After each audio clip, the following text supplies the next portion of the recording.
दर्शकवृन्द यसरी अहिले हामी फेरि लाइभमा जोडिएका छौँ।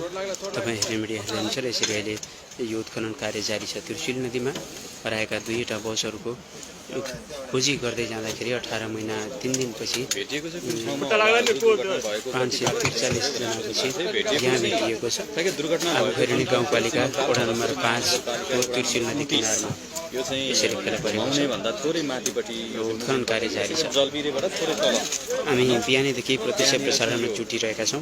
हामी बिहानैदेखि त्रिशुली नदी किनारबाट जो लाइभ पोडकास्ट गरिरहेका छौँ। दर्शकहरू कहाँबाट हेर्नुहुन्छ कृपया सल्लाह प्रतिक्रिया पारिपट्टि नदीको लाइक कमेन्ट सेयर पनि गर्न नभुल्नुहोला। र हामी यसरी प्रत्यक्ष प्रसारणमा पुनः जोडिएका छौँ। यहाँ नेटवर्कको समस्याका कारण हामी बीचबीचमा अवरुद्ध हुँदै केही समय हराउँदै फेरि केही समय जोड्दै गरेका छौँ। र यहाँ त्रिशुली किनारमा त्यति राम्रो नेटको सुविधा नभएको कारणले गर्दाखेरि हामी पुनः जोडिएका छौँ।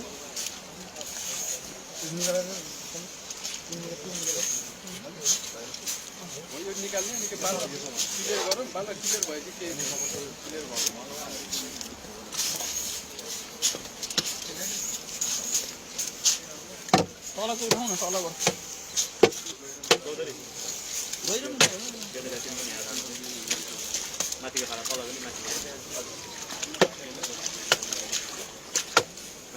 माथि होला माथि त्यही नहाला। यो भेटिएको बसको सवारी चालक भनौँ ड्राइभर बस्नेपट्टिको ढोका अहिले खोल्ने कार्य चलिरहेको छ। गल गैँचीको सहायताले ढोका जाम भएको ढोकालाई खोल्ने काम यहाँ भइरहेको दृश्य हामी देखाइरहेका छौँ। चप्पल लगाएर मात्रै जानु होला।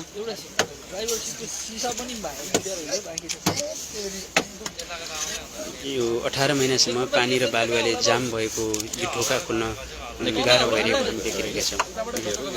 ढोका खोल्ने प्रयास भइरहेको छ ड्राइभरपट्टि बस्ने।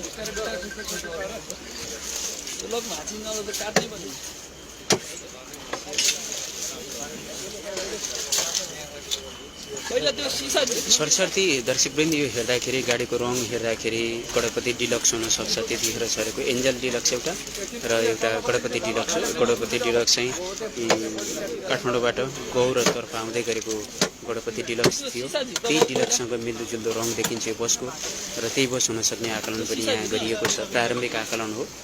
यद्यपि बस नै बसकै यही बस हो भनेर पत्ता नलागिन्जेलसम्म गणपति डिलक्स हो नै भन्न सक्ने अवस्था छ। आकलन चाहिँ हामीले गरेका छौँ कि यो गणपति डिलक्स हुनसक्छ भन्ने प्रहरी प्रशासनको भनाइ छ। जो सवारी साधन धनी हुनुहुन्छ उहाँ मार्फत पनि पुर्याइदिनुहुन्न हातेको अनुरोध गर्दछौँ।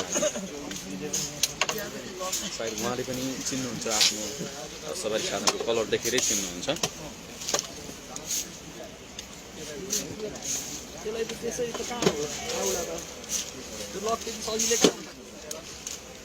गैँचीको सहायताले गलको सहायताले सवारी चालक ड्राइभर बस्नेपट्टिको ढोका खोल्ने काम भइरहेको छ। यो ढोका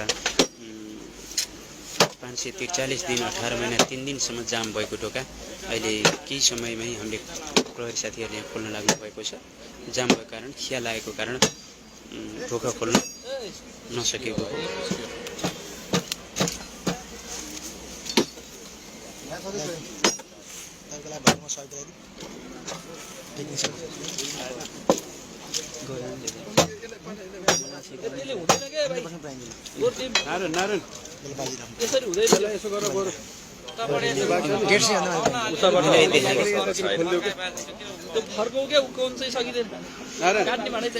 त्यताबाट होइन कि यो छ नि यता खुलेको छ नि त यसले अलि धेरै मान्छे लाग्यो यता साइड लगाउनु हल्लाउ न हल्लाउ मजाले फुर हल्लाउ न बिस्तारै हल्लाउ न त्यो हल्लाइसी आउँछ क्या 2-3 जना हात लगाएर पानी फेरि फाल्न पनि देखिसकेको छ। यो बालुवा हल्लाउ न त्यसलाई मजाले चिसोमा हल्का हल्का गाह्रो छ काम गर्नलाई। तपाईँ पनि जुटिरहनु भएको छ। यहाँ अलि बालुवाले च्याप्यो क्या यसमा त्यो माथिपट्टि च्याप्यो क्या बालुवाले फुटेको छ कि यहाँ त्यो माथि चाहिँ अलि माथि बल्लको हो त्यसरी हुन्छ। यहाँको बालुवा फालम त दर्शकवृन्द यो फेला परेको बसको बारेमा यो अनुसन्धान जस्तै भनौँ अनुसन्धान नै भइरहेको छ। यो कुन बस हो, कहाँबाट आएको भन्ने बसको अझै यकिन भइसकेको छैन। सम्भवतः त्यतिखेर तत्कालीन समयमा तिर्चुली नदीमा बेपत्ता भएका 2 बस सिमलतालबाट बेपत्ता भएका राति पहिरोसँगै खसेका 2टा बसहरू हुनसक्छ भन्ने आकलन मात्रै गरिएको छ र यो खोतल्ने काम भनौँ नेपाली भाषामा उत्खनन गर्ने काम चाहिँ अहिले जारी रहेको छ। आज बिहानैदेखि यो स्थानमा त्रिशुली किनारमा यसरी चाहिँ खोज्ने काम चाहिँ अहिले चलिरहेको छ। 300 मिटर तनहुँको आगोखैरेनी गाउँपालिका वडा नम्बर 5 गतिको त्रिशुली किनारमा यो कार्य अहिले चलिरहेको छ। यहाँमा जानकारी गराउँछ।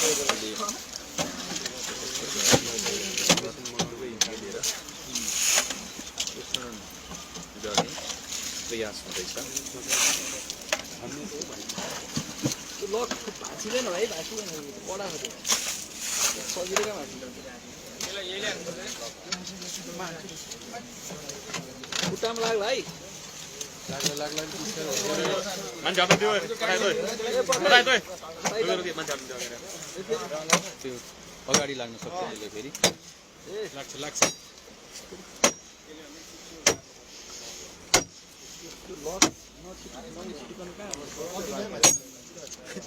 त्यही नै खुसिसक्यो। त्यो पनि झर्ला भन्नु पछाडिबाट।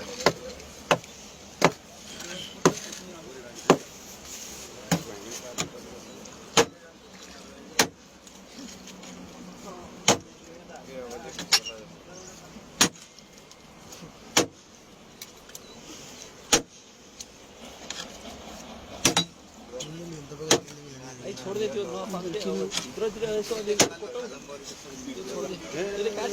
सकिन्छ भने अलिक मिलेर त्यतैबाट फर्काउन सजिलो हो। आउने कुनै बाटै छैन। तलैबाट फर्किनुपर्छ। फेरि बाइक विकल्पै छैन।